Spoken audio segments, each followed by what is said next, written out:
Have you ever walked into a room and immediately felt like something was wrong with you?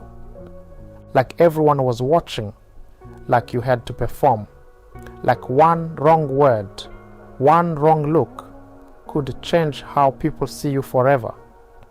If that sounds familiar, I want you to stay with me today. Because in this video, we are going to look at 3 biblical reasons why you feel anxious around people. Not surface level advice, not just breathe and relax.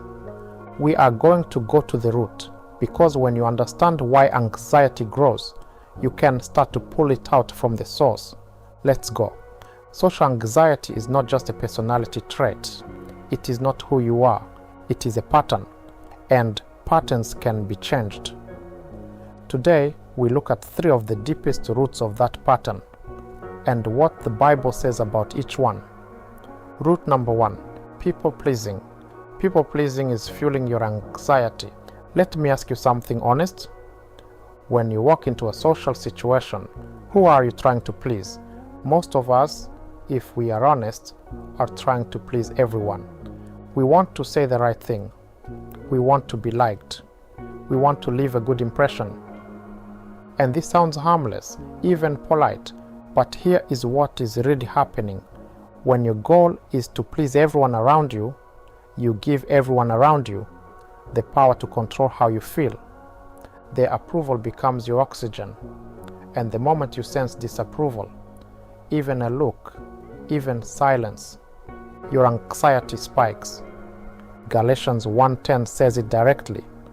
Am I now trying to win the approval of human beings or of God? If I were still trying to please people, I would not be a servant of Christ. Paul wrote this, because people-pleasing is not new. It has always been a trap. And notice what he says. He does not say people-pleasing is just uncomfortable. He says it is incompatible with living for God.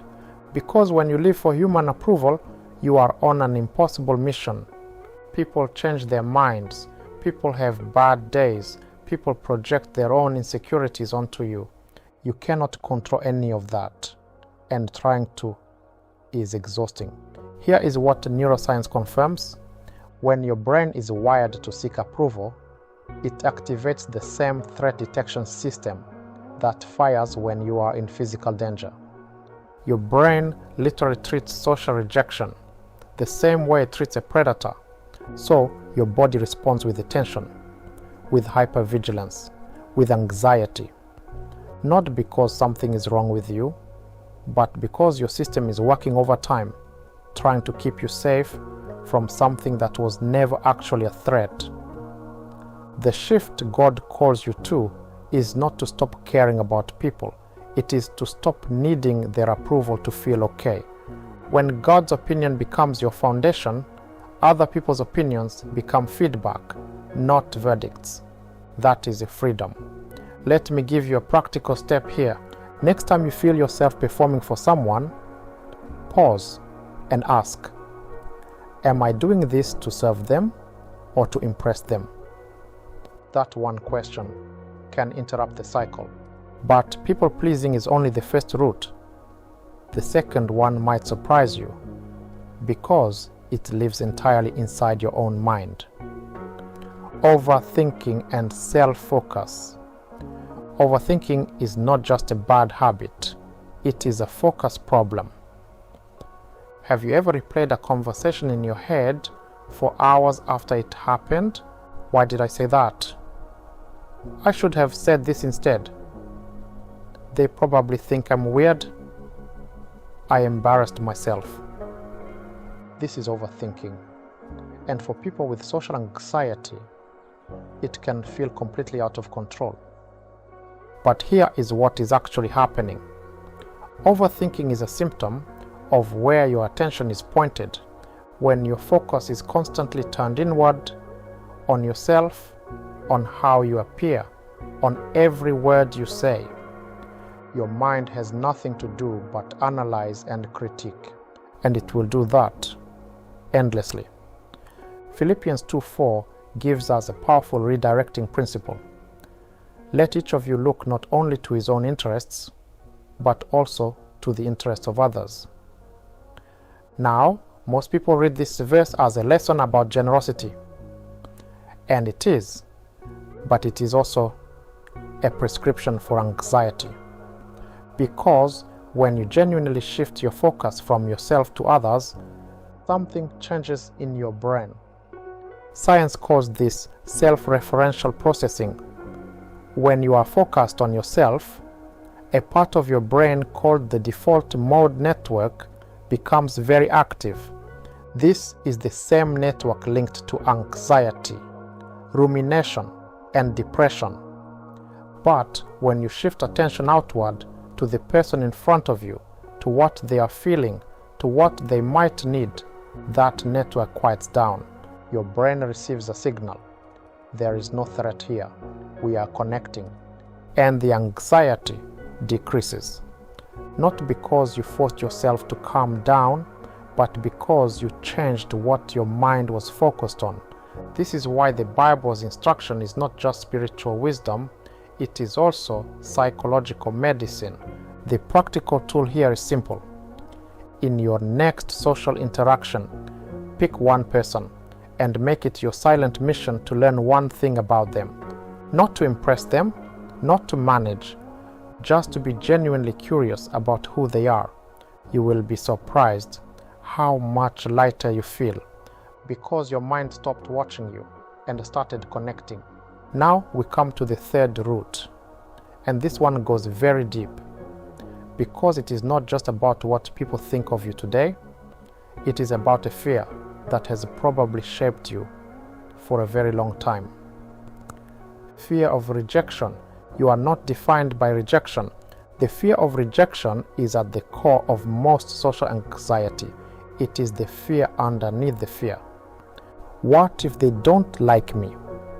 What if I say something wrong and they pull away? What if I am too much or not enough? And for many people, this fear did not start in adulthood. It started early, with a parent who was hard to please, a friend group that left you out, a moment of humiliation you never forgot. Your brain learned. Rejection is dangerous. Avoid it at all costs.